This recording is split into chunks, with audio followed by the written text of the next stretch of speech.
can spend an hour researching a player prop, find a trend that looks perfect, and still be analyzing a bet that no longer exists. The problem is not always that your numbers were wrong. The problem is that player prop research has a shelf life. Minutes change, roles change, injuries change, matchups change, and the price can move while the screen in front of you still looks almost identical. That is why research can feel airtight in the morning and feel strangely empty by tip-off. You're carrying an old version of the player into a new version of the game. Every prop has a timestamp, even when the app does not show one. The question is not only what did the player do recently. The question is whether the information that created your projection is still true right now. Start with the biggest source of decay, availability. An injury report is not a box you check once and forget. Questionable tag can become a restriction can become a scratch, and a scratch can change several other players at the same time. If you research the scorer assuming his teammate would play, then that teammate sits, the player may get more shots. But if the replacement changes the lineup in a way that hurts spacing, the same player may receive more attention and less efficiency. The headline is only the first layer. You have to translate the news into opportunity. Second source of decay is minutes. A player can still be listed as a starter while his workload changes. Maybe he is returning from an injury. Maybe the coach is using a deeper rotation. Maybe the matchup makes the closing lineup unpredictable. On the other side, a bench player can become one of the most important names on the board when someone ahead of him is ruled out. That means the recent game log is not a fixed forecast. It is evidence from a particular role and a particular workload. If tonight's rotation is different, the average you researched may still be accurate, but it may no longer describe tonight's player. Then there is role decay, which is easy to miss because the player name never changes. A primary ball handler can become a secondary creator when another guard returns. A scorer can become a spacer when a high-usage teammate comes back. A rebounder can lose the exact chances that made an over-attractive when the team changes its frontcourt combination. The stat you are betting may not be changing because the player got worse. It may be changing because the player is being asked to do something else. This is especially important with assists, points, and rebounds. Assists depend on who initiates the offense. Points depend on touches, shot quality, and defensive attention. Rebounds depend on lineups, missed shot volume, and where the player is actually positioned. A 5-game trend can look strong while the next game quietly removes the conditions that produced it. Baseball has the same problem in a different form. A hitter moved from second to sixth may still look like the same batter in your notes, but the opportunity has changed.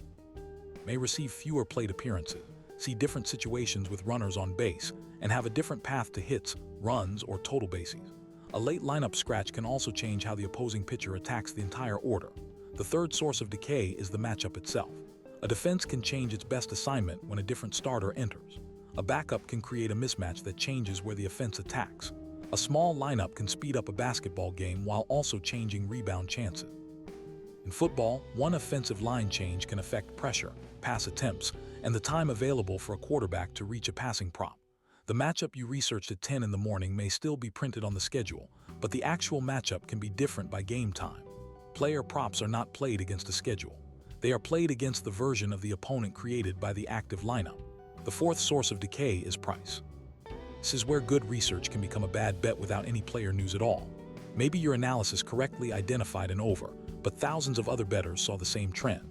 The line moves from 24.5 to 26.5. The player may still be more likely than not to score 25 points, but your original edge may have disappeared.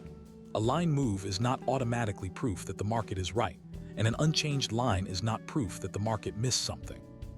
It is simply new information about the price you are being offered. The research has to be updated around that number, not emotionally defended because you liked the original number earlier. This is why I separate research from the final decision. Early in the day, I am trying to map the slate. I want to know which players have interesting roles, which matchups deserve attention, and which questions still need answers. I'm not pretending that an early projection is a final ticket. Closer to lock, I recheck the inputs that can expire: availability, expected minutes, role, matchup, and price. If one of those inputs changes, I do not just add the update to the bottom of my notes. I rebuild the part of the projection that depended on it. This is where I use ParlAI before I finalize a player prop. ParlAI is built to bring live sports context into the analysis, including current injuries, lineup information, matchup data, role changes, and recent statistical signals. You can use one AI model for a focused read, or compare multiple models when the situation has more moving parts. The advantage is having the current context in the same analysis instead of making a projection from an old note and then trying to remember what changed. ParlAI can also reflect on previous losses, so the process gets smarter over time instead of treating every new slate like it has no history. You can check it out at ParlAI CC.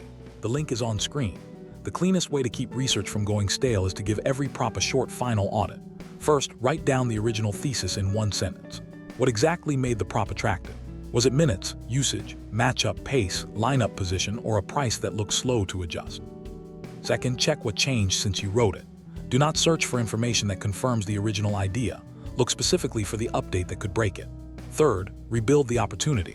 Ask how many minutes, possessions, plate appearances, routes, or touches are realistic now.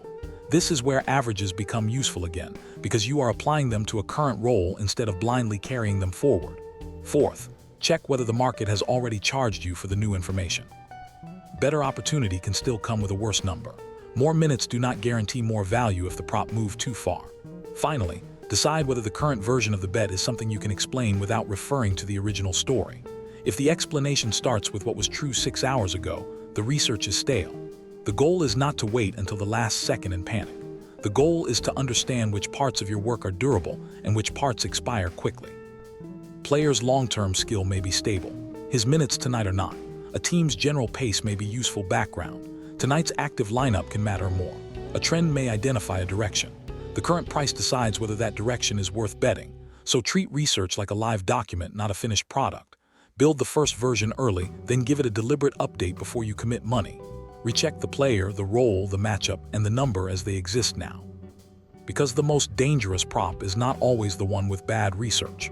It is the one with good research that quietly expired. And when the information changes, the bet has changed, even if the app has not made it obvious yet.